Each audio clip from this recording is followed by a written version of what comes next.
Hello and welcome to this my YouTube channel. Myself Anupma Sharma is going to tell you about your plus 2 pole science. So students, this is our fifth chapter contemporary South Asia. उससे पहले हम जो है fifth chapter इसलिए है क्योंकि according to new syllabus ये तो वैसे अब फोर्थ हो गया है, बीच में से यूएसए जुमनीन वर्ड जो है दैट हैज़ बीन डिलीटेड और कॉन्टेम्परेरी साउथ एशिया ये अब आपका फोर्थ चैप्टर बन गया है क्योंकि फर्स्ट चैप्टर कोल्ड वॉर हो गया, सेकंड एंड ऑफ बाइपोलैरिटी, फिर alternative centres of power and this is your fourth chapter according to new curricular. तो कॉन्टेम्प्रेरी साउथ एशिया की मैं आपको पहले भी 2 वीडियोस दिखा चुकी हूँ जिसमें कि हमने नेपाल, बांग्लादेश और इसके साथ साथ पाकिस्तान और साउथ एशिया क्या है ये सब कुछ हम 2 वीडियोस में मैं डिस्कस कर चुकी हूँ। This is my third video of contemporary south Asia और इसमें स्टूडेंट्स हम पढ़ेंगे ethnic conflicts and democracy in Sri Lanka. जो श्रीलंका थी है उसके अंदर किस प्रकार से जातीय संघर्ष हुआ, एथनिक मीन्स जाति के आधार पर कैसे संघर्ष हुआ। आपको मालूम है कि श्रीलंका को 1948 में इंडिपेंडेंस मिली थी और तब से ये डेमोक्रेसी बना हुआ है और जब इसमें यहाँ पर डेमोक्रेसी एस्टेब्लिश करने के लिए Sri Lanka has to face a lot of challenges और ये चैलेंजेस जो थी ना तो मिलिट्री की थी ना ही मोनार्की की थी और किस चीज़ के चैलेंजेस थे, कास्ट बेस्ड पर। और जिनकी ये तमन्ना थी कि श्रीलंका का जो एक पर्टिकुलर एरिया है उसको एक अलग राष्ट्र के रूप में बनाया जाए।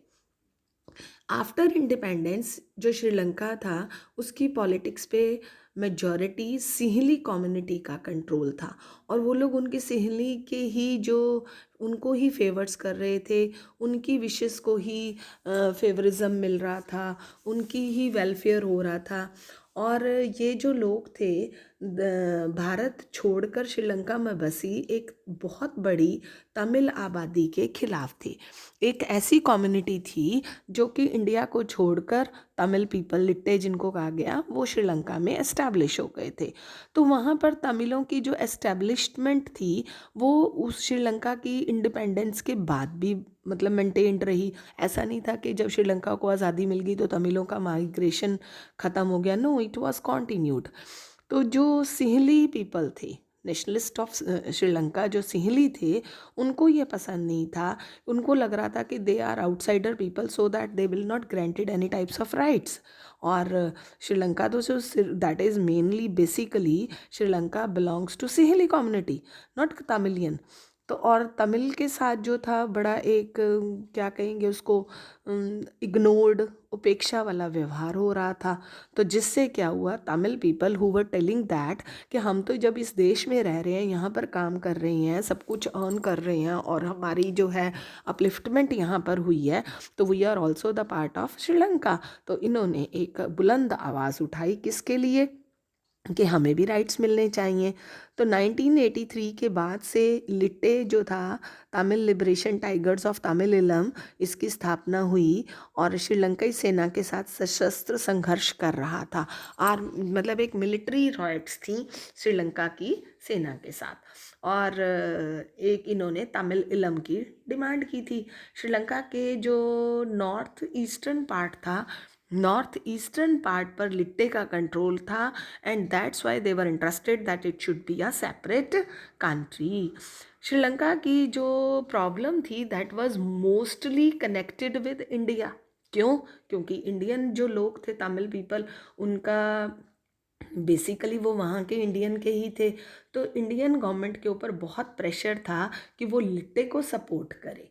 भारतीय सरकार जो थी, गवर्नमेंट ऑफ इंडिया, उन्होंने समय समय पर तमिलों के इस सवाल पर श्रीलंका की सरकार के साथ बातचीत भी की थी, लेकिन सरकार जो थी वहाँ की वो बिल्कुल भी इंटरेस्टेड नहीं थी कि इनको किसी तरीके से राइट्स दिए जाए।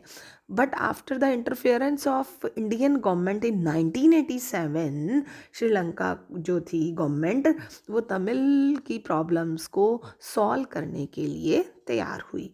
भारत की सरकार ने श्रीलंका से एक समझौता किया और श्रीलंका सरकार और तमिल के बीच रिश्ते सामान्य करने के लिए भारत ने एक शांति सेना भेजी थी। और आखिर में भारतीय सेना लिट्टे के साथ ही संघर्ष में फंस गई थी। जो पीस कीपिंग फोर्स गई थी वो गई तो शांति स्थापित करने के लिए थी, लेकिन लिट्टे जो थे उन्होंने ये सोचा, लिट्टे ऑर्गेनाइजेशन ने, कि ये तो हमारे को ही हमारे अगेंस्ट आए हुए हैं। और भारतीय सेना की उपस्थिति को श्रीलंका की जनता ने बिल्कुल पसंद नहीं किया। उन्होंने सोचा कि भारत जो है श्रीलंका के इंटरनल मैटर्स में इंटरफेयर कर रहा है।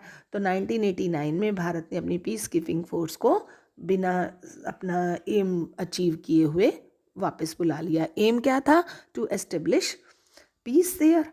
श्रीलंका के इस संकट का हिंसक चरित्र था। अंतर्राष्ट्रीय बीच में इंटरवन की वजह से नॉर्वे और आइसलैंड जैसे स्कैंडिनेविया देश युद्धरत दोनों पक्षों को फिर से आपस में बातचीत करने के लिए भी राजी कर रहे थे। इसलिए सशस्त्र संघर्ष समाप्त हो गया और 2009 में लिट्टे को ख़त्म कर दिया गया।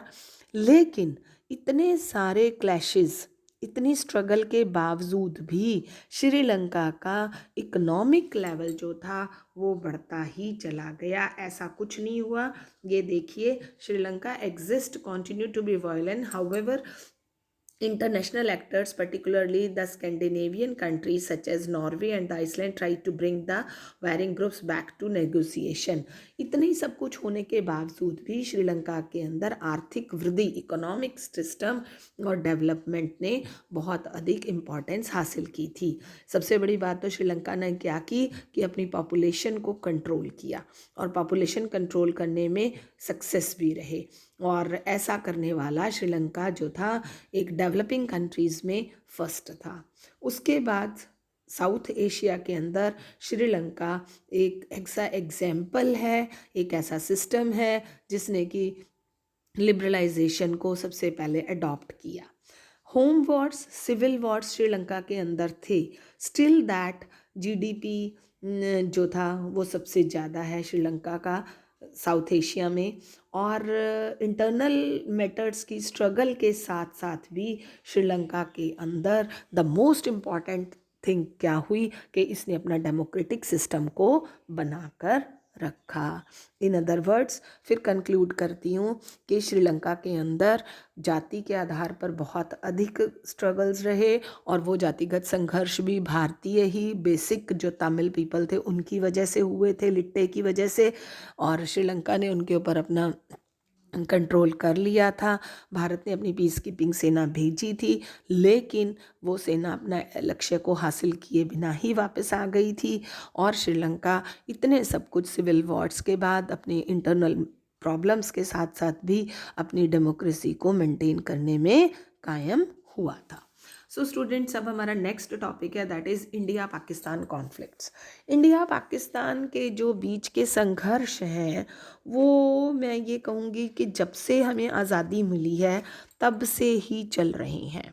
शीत युद्ध जो कोल्ड वॉर हुआ था उसकी समाप्ति का यह अर्थ नहीं था कि यहाँ पर भी कोल्ड वॉर जो एंड हुआ वर्ल्ड के अंदर, तो ऐसा लग रहा था कि शायद पूरे विश्व के अंदर शांति हो जाएगी, लेकिन ऐसा नहीं हुआ। इंडिया और पाकिस्तान के बीच में तो स्ट्रगल्स और कॉन्फ्लिक्ट्स चलते ही टेंस्ड रहे ही हैं, चल ही रहे हैं, क्योंकि हमारी जो इंटरनल डेमोक्रेसी है या कम्युनल राइट्स हैं उसकी वजह से कुछ ना कुछ प्रॉब्लम्स हो ही रही हैं। साउथ एशिया में भारत एक सेंटर सिचुएशन में है और इसी वजह से कई संघर्षों का जो कनेक्शन है वो इंडिया के साथ है। और हमारा सबसे इम्पॉर्टेंट जो संघर्ष है भारत और पाकिस्तान के साथ, भारत और पाकिस्तान का है, पाकिस्तान के साथ ही है। पाकिस्तान की सरकार का यह मानना है कि कश्मीर जो है that is the integral part of Pakistan, और भारत सरकार ये कहती है कि ये हमारा हिस्सा है। तो इस वजह से 1965 में भी एक वॉर हुआ दोनों के बीच में, लेकिन वॉर जो था वो कोई भी एक सॉल्यूशन ना ला सका। 48 के युद्ध के बाद कश्मीर के दो हिस्से हो गए थे। एक हिस्सा पाकिस्तान अधिकृत कश्मीर मिला और दूसरा हिस्सा भारत का जम्मू कश्मीर प्रांत बना था। दोनों के बीच में एक कंट्रोलिंग लाइन भी है। 71 में भारत ने पाकिस्तान के खिलाफ एक युद्ध जीता जिसमें कि बांग्लादेश का निर्माण हुआ था, लेकिन कश्मीर प्रॉब्लम फिर वैसी की वैसी ही रही। अच्छा जी, कई मसले और हैं, कई प्रॉब्लम्स हैं, जैसे कि सियाचिन ग्लेशियर पर कंट्रोल है, और दूसरा दोनों देशों के बीच में हथियारों की होड़ को लेकर आपस में सिचुएशन टेंशन रहती ही है। जब 1990s का टाइम था तो दोनों के दोनों कंट्रीज़ ने, भारत ने भी और पाकिस्तान ने भी, न्यूक्लियर एक्सप्लोजन्स, जो न्यूक्लियर वेपन्स थे उनको निर्माण किया और एक दूसरे पर दागने की क्षमता वाली मिसाइल हासिल कर लिए। और इससे क्या हुआ, दोनों कंट्रीज़ का एक नया करैक्टर सामने आया कि सब दोनों देश अपने पास ज़्यादा से ज़्यादा मात्रा में हथियार, आर्म्स एंड एम्यूनिशन इकट्ठा करना चाह रही हैं। 1998 में भारत ने तो पोखरण में परीक्षण किया और इसके कुछ ही दिनों के बाद से पाकिस्तान ने भी चगाई पहाड़ी पर परमाणु एक्सप्लोजन किया। और ऐसा लग रहा था कि दोनों भारत और पाकिस्तान के जो रिलेशंस थे वो एक सैन्य संबंध में बन चुके थे, और जिससे कि ऐसा मतलब डायरेक्ट युद्ध नहीं होगा और एक दूसरे के ऊपर अटैक होंगे। लेकिन दोनों देशों की सरकारें जो हैं एक दूसरे को हमेशा से ही संदेह की नज़र से देख रही थी, क्योंकि भारत सरकार तो ये एजिटेशन लगाती थी कि पाकिस्तान सरकार हमेशा से लुक छुपे ढंग से हिंसा की रणनीति रखती हैं, कश्मीर में उग्रवादियों को हथियार, ट्रेनिंग, पैसा, ये सब कुछ पाकिस्तान दे रहा है।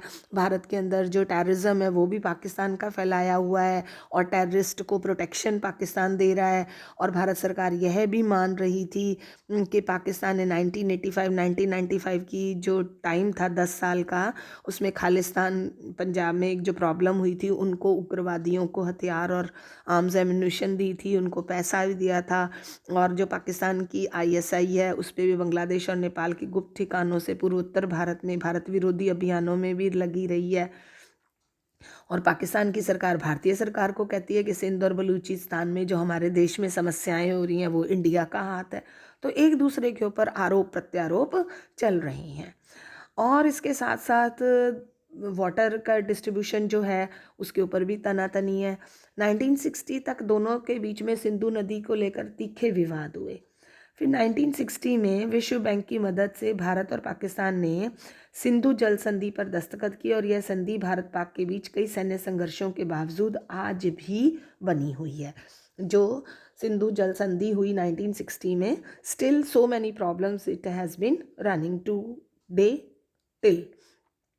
हालांकि सिंधु जल संधि की व्याख्या और नदी जल के इस्तेमाल को लेकर अभी भी कुछ बहुत छोटे छोटे से प्रॉब्लम्स हैं। इधर से कच्छ का जो रन है गुजरात की साइड है, सरक्रिक की सीमा रेखा को लेकर भी दोनों देशों के बीच में कॉन्फ्लिक्ट्स हैं। और लगता तो ये है कि ये प्रॉब्लम छोटी सी है, लेकिन इसके साथ एक और बड़ी प्रॉब्लम जुड़ी हुई है कि अगर इस विवाद का समाधान किया जाएगा तो सरक्रिक से जुड़े हुए कुछ समुद्री रिसोर्सेज हैं उसके कंट्रोल पे फ़र्क पड़ेगा। तो भारत और पाकिस्तान के बीच काफ़ी सारे मामले हैं जिनकी वजह से आपस में बातचीत का भी और एक दूसरे के ऊपर शक का भी नज़रिया चलता चला जा रहा है। दोनों देश एक दूसरे के साथ, बांग्लादेश वॉर हो गया, जैसे गवर्नमेंट ऑफ पाकिस्तान चलती जा रही है, तो ये सारा का सारी समस्याएं होंगी। कौन कौन सी, एक तो कश्मीर प्रॉब्लम हो गई, दूसरा परमाणु अस्त्र शस्त्रों का प्रयोग हो गया, तीसरा उसके साथ साथ बॉर्डर प्रॉब्लम्स हो गई, फिर सिंधु वाटर का हो गया, उधर से सरक्रिक पे हो गया। तो बलूचिस्तान की मैटर वो कहते हैं कि जो इंडिया ने ही इसके ऊपर हमारे देश में आतंकवाद फैलाया हुआ है। तो यहाँ पर ये देखिए, आपको पीछे एक फ़ोटो भी देखी, कार्टून आपने देखा होगा कि ये जो हैं मनमोहन सिंह जी और नवाज़ शरीफ जो हैं बैठे हुए हैं और बातचीत चल रही है।